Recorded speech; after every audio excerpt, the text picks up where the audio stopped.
So I am doing this video for Sarah from Ireland and for anyone else who is going through the issue of trying to recover from an illness and it's just no matter what you're doing, it's just not working.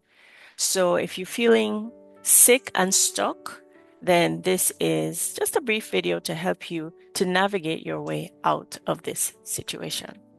Now, what I find with many of my patients who are sick and stuck is that they have an emotional open door. They have an open door in their souls. And what that means is that there is something that is keeping you out of the way that a human is meant to operate. And humans are made to operate within the narrow range of Philippians 4, verse 8, the whatever is lovely, whatever is true, those are the things that we're supposed to be thinking about. And we are supposed to abide in peace, abide in hope, abide in unconditional love for yourself, for your neighbor, and for God. You're meant to operate in an atmosphere of just total fulfillment of your purpose. You're supposed to be living using the gifts that you have because they are there for your enjoyment to bring you that merry heart that is good as medicine, right?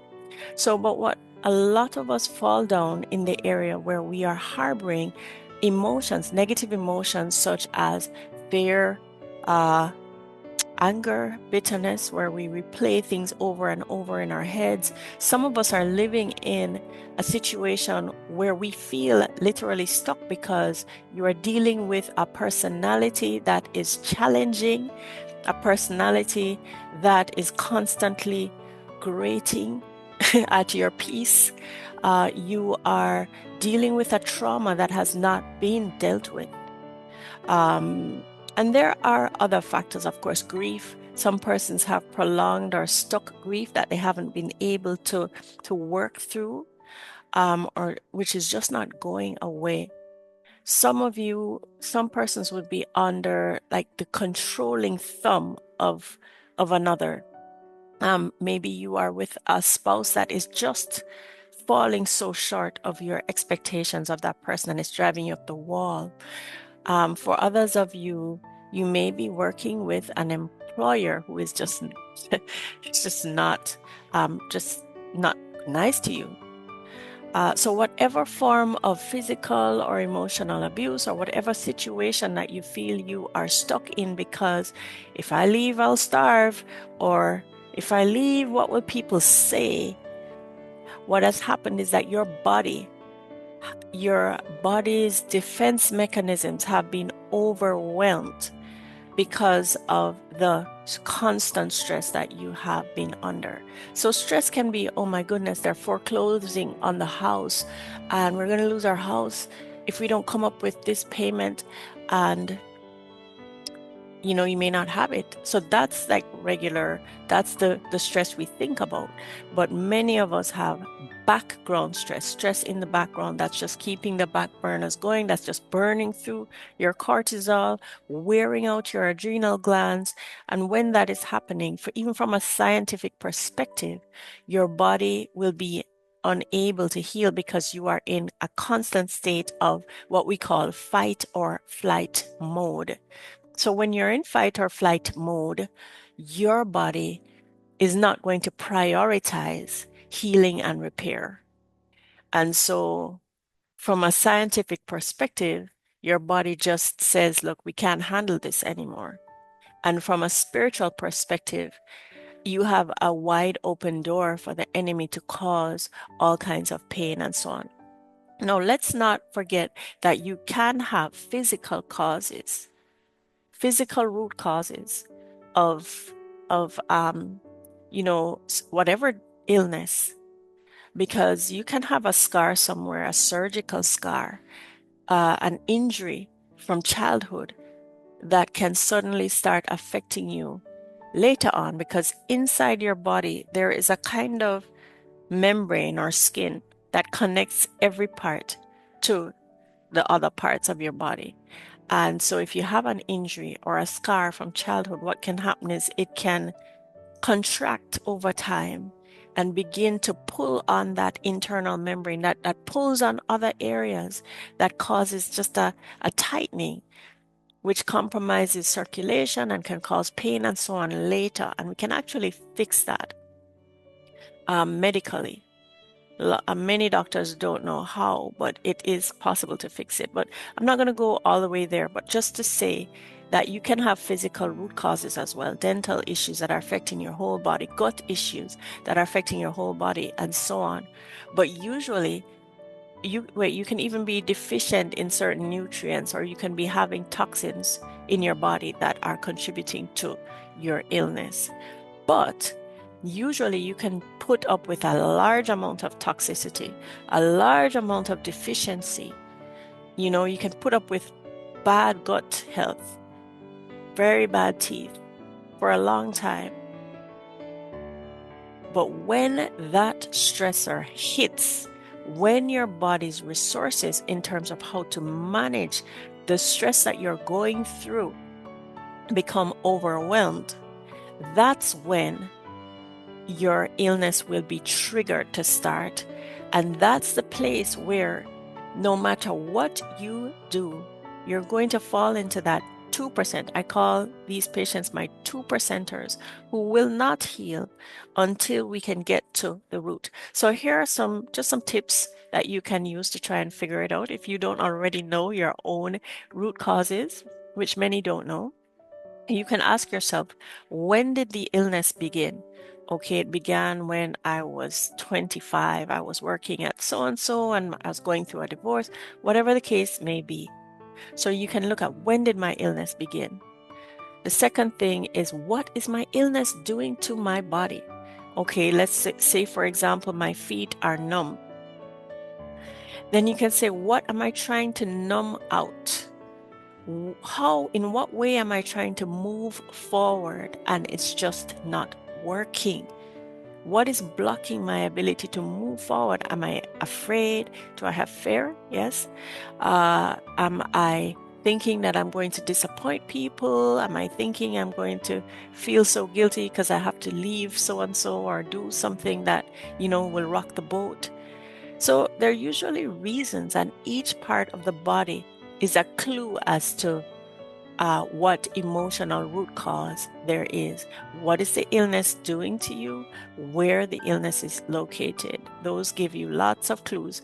For example, if a man has a gun to his head, for example, and he is, experiencing the terror that he may die, and, he is just afraid, he may just wet himself. And if he wets himself, it's because his bladder has lost energy. It has lost power to stay, to keep that urine inside. And so the bladder is the seat. It is one of the parts of the body that is most affected by terror, that emotion. So it's also why children who grow up in homes where there's fear-based parenting may wet themselves for a long time, in what they're 6 and 7 and they're still bedwetting. And also why some older persons, their independence is threatened. Their spouse has gone. They may have to go and live with one of their children, or, have to go into a nursing home, and then they may start wetting themselves because it's like, oh my goodness, my life is over. What is going to happen to me now? All of those very real fears, very real terror situations, and they affect the bladder. So the bladder is not the only part of the body that is affected by terror, by a negative emotion. So everywhere is affected by negative emotions. The lungs are affected by grief. The eyes are affected if there's something you are trying not to see. That's also fear as well. Could be some anger in there. It's just, I don't want to know this. Make this go away. I don't want to face this. I don't want to know about that. The same thing with the ears. Your ears can affect you. Start by starting to ring and do all kinds of things if you are trying not to hear something. Look, I don't want to find out about this. I don't want to ever hear the bad news that such and such a thing has happened to my loved one. So every part of the body is affected by different negative emotions. And when you understand what the negative emotion is, then you are able to begin to unravel the illness. And so I right now work in the field of functional medicine, and we treat the sickest of the sick and those who are sick and stuck and are just not recovering. And so when we have persons that we use our high-tech equipment and so on from all over the world to treat them, but when we have those who will not budge, no matter what we do for them, they end up in my office. They say, Doc, I'm sending this one to you to talk to them because there is something happening here. And my team knows it well. They're like, Doc, this one's for you because there's just not budging. The things that work for everyone else are not working for this person. And so they'll come in and I speak to them, and usually we have that conversation. How long have you been sick? What are the symptoms? What in your life was making you feel that way? What caused you pain, emotional pain, back 7 years ago when this began? And we work through it. We look at what emotions are there. Is it hopelessness? And we have a discussion to try to bring hope back. It's like the spirit of truth moving through the situation. And the Holy Spirit has been described as a spirit of truth. And that's how we are able to unravel the disease that the person has. And usually before the end of the conversation, the pain has reduced significantly. Some people have an interesting phenomenon where, they're sitting alone by themselves and they're thinking about a stressful thing. My husband is coming back and it's going to be a nightmare. My son is going to move out with his and he has no money, but he's leaving, he's missing, or whatever it is. There's that thing that causes the disease to be there. And we have to work on the emotional side of things. So all right, so one last example, you can have the earth, right? And the earth is going along with the global warming or whatever. It's there's smog, there's this, there's that, there's soil erosion, and things are not perfect, but people are doing okay. And then all of a sudden there comes this comet and it hits the earth, and suddenly the earth is not okay. It was managing, but then now it's not okay. So those emotional comets, that's what we need to find. So if you would like some help, you want to get on a Zoom with me, especially Sarah from Ireland. Thank you so much for your encouragement and your letter, by the way. But if you who is listening to this now would like to get on a Zoom to talk about some of the emotional root causes of different illnesses and to just have a chat about it, and maybe for me to pray for some of you, then just drop me an email to healingrooms with an S, ja@gmail.com. I'll drop it for you to see. But yeah, and we'll talk about it and we'll discuss the things, because once we find out that emotional root cause, that's half of your battle solved. That's half the battle solved. And when you find it out, it is usually a deep call from within you for you to start to pay attention to radical self-care. And I don't mean, up the medication or start to eat grass, I don't mean that. And you may need to do that too. But I'm just saying, it is time for you to do what it takes to turn over money changers' tables like Jesus did, to get angry. When the temple was defiled, he got angry, and your body is a temple. So if it is breaking down, it means there is defiling happening. Defilement is going on in your body, and it's time for you to get drastic. People have recovered from stage 4 cancers by moving to the coast, by going away on a ski vacation and coming back to find out how many days are left to live and finding out that there is no cancer there.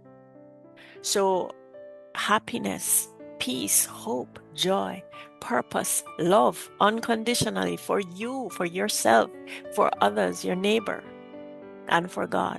This is the environment that is needed for rapid healing, and almost no disease can survive when you're living in that sort of uh in that way, when you're embodying these positive emotions and positive attributes. All right, so I really hope that this has been enlightening and that you've learned a lot.